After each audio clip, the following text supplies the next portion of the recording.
وقتی الله حق سبحانه و تعالی آدم علیه السلام را خلق میکند، میآفرد و ملائکه ها میگویند که من آدم علیه السلام را خلق کردم و به زمین همچون جاینشین، همچون خلیفه میفرستم. ملائکه ها میگویند، در حال میگویند اتجعل فیها ما یفسد فیها و یسفک الدماء و نحن نسبح بحمدک و نقدس لک. پروردگارا، آیا در روی زمین تو یک نفری رو میگذاری که در آن تباهکاری میکند، فسادکاری میکند و خونریزی میکند، در حالی که ما تو را با سپاس و با پاکی یاد میکنیم و تو را تقدیس میکنیم. نقدس لک، یکی از نامهای زیبای الله این قدوس است. تقدیس از همین نام گرفته شده است. معنای تقدیس چی است؟ یا معنای قدوس، این نام زیبای الله چی است؟ ابن کثیر رحمت الله علیه میگویند معنای قدوس این المنزه عن کل نقص والمتصف بالکمال. یعنی معنای قدوس این است که الله سبحانه و تعالی از تمام نقص و کمبودی پاک است. تمام صفاتها و نامهای الله از نقص و کمبودی پاک است. الله یگون ذره کمبودی و نقصان ندارد و وصف الله، یعنی الله وصف شده با چی است؟ با کمال است. الله همه وصفهایش و صفاتهای و نامهایش چی است؟ وصف شده با کمال است. تمام کمال به الله است. بنابراین ما بندگان همیشه نقص داریم. ما بندگان وقتی یک دوستت را یا رفیقت را یا همسرت را تو از او کمال را جستجو میکنی، یعنی میخوای که بی عیب و بی نقصان باشد، البته این خطا است. برای چی؟ برای اینکه تنها کسی است که بی نقص و بی عیب و با تمام کمال وصف شده، این تنها الله است. بنابراین الله قدوس است، بسیار مقدس است. الله سبحانه و تعالی یعنی مطهر است، یعنی پاکیزه است. الله سبحانه و تعالی همچنین بعضی نفرهایی که خود رو بسیار مقدس گمان میکنند یا میپندارند یا خود را کوشش میکنند که همیشه در همه کار مکمل باشند، گمان میکند که او کامل است، گمان میکند که او بی عیب و بی نقصان است. نعوذ بالله، این بسیار خطر دارد. یگانه ذاتی که بی عیب و بی نقصان است این الله است. بنابراین الله سبحانه و تعالی میفرماید هو الله الذی لا اله الا هو الملک القدوس.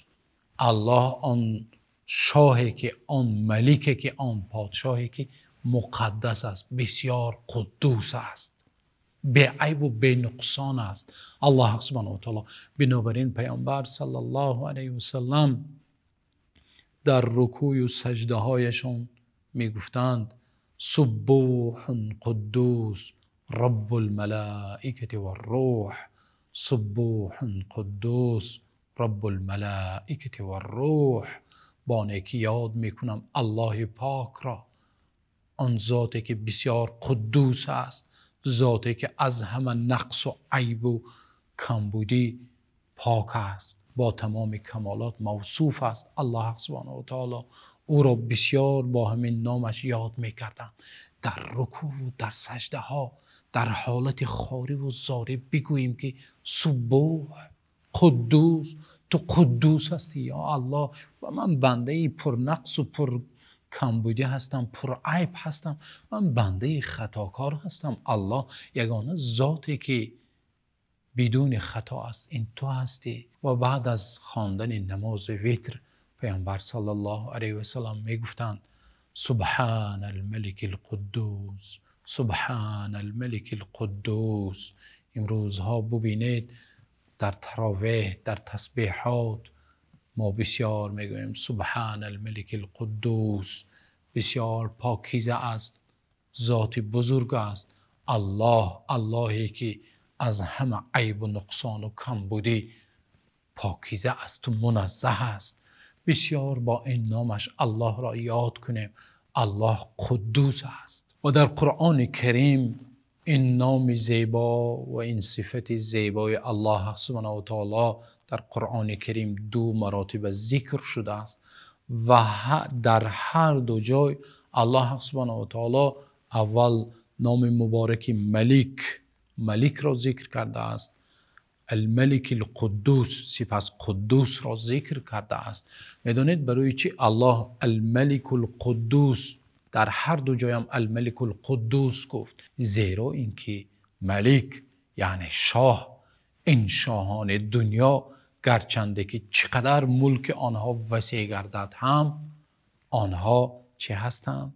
آنها نقص دارند، نقصان دارند، خطاگی دارند، عیب دارند و چقدر شاهانه هست که ظالم و ستمگر است، چقدر ظلم میکند. اما الله یک ذات است که بسیار مقدس است، ذات است که قدوس است، از هر عیب و نقصان و کمبودی منزه و مطهر است الله سبحانه و تعالی. و همچنین الله سبحانه و تعالی بعض صفات‌هایی است که برای ما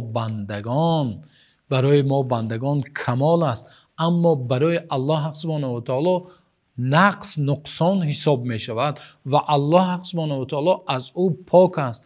مثلا انسان، اگر ما انسانها فرزنددار نشویم بسیار غمگین میشویم. انسان یک کمبودی را احساس میکند و دعا میکند که الله سبحانه و تعالی را الله برایش فرزند عطا کند. اما الله سبحانه و تعالی منزه و مطهر از فرزند است.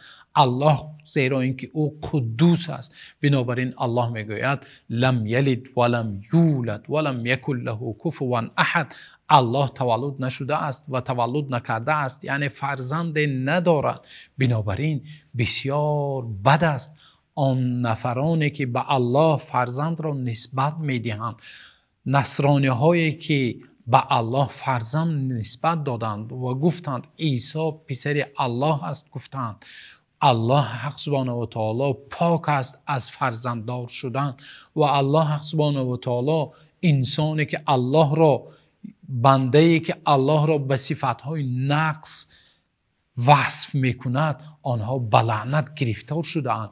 بنابراین یهود ملعون به لعنت گرفتار شده، یهودی که مغضوب علیهم غضب الله بالای آنها فرو آمده است، یهودانی که امروز فرزندان مسلمان ها را، زنها و کودک ها را امروز در غزه، در فلسطین قتل و کشتار کرده ایستاده است، قتل عام کرده ایستاده است. آنها گفتند ید الله مغلوله غلت ایدیهم ولعنوا بما قالوا. آنها گفتند دستان الله بسته است، الله بخیل است گفتند و الله به این قولشان بر آنها غضب کرد و دستان آنها بسته شده است. آنها بخیل هستند و آنها به لعنت گرفتار شده اند و همچنین گفتند الله فقیر است گفتند و نحن اغنیا، ما بای هستیم گفتند، ما غنی هستیم گفتند. یهود الله را با این وصف کرد ولی به لعنت و به غضب گرفتار شد. همچنین هر نفری که به الله گمان بد میکند، انسانی که مثلا بسیار انسان های هستند که میگویند من دعا کردم الله دعای من را قبول نکرد و من اون تو کردم الله قبول نکرد، اجابت نکرد. به الله سبحانه و تعالی گمان بد میکنند. گمان ما به الله نسبت الله گمان نیک باشد. الله زیرا اینکه الله از همه نقص و کمبودی و عیب منزه و مطهر و پاک است و با صفات کمال الله موصوف است. دعا کنیم که الله سبحانه و تعالی در این ماه مبارک با نام مبارک و با نام پاکش قدوس الله را یاد کنیم و دعا کنیم. الله سبحانه و تعالی هم در این دنیا و هم در آخرت ما و شما را سربلند و سرفراز بگرداند و الله سبحانه و تعالی طاعت و عبادت های ما و شما را در این ماه مبارک رمضان قبول درگاهش گرداند تا نوار آینده. الله نگهبانتان باشد.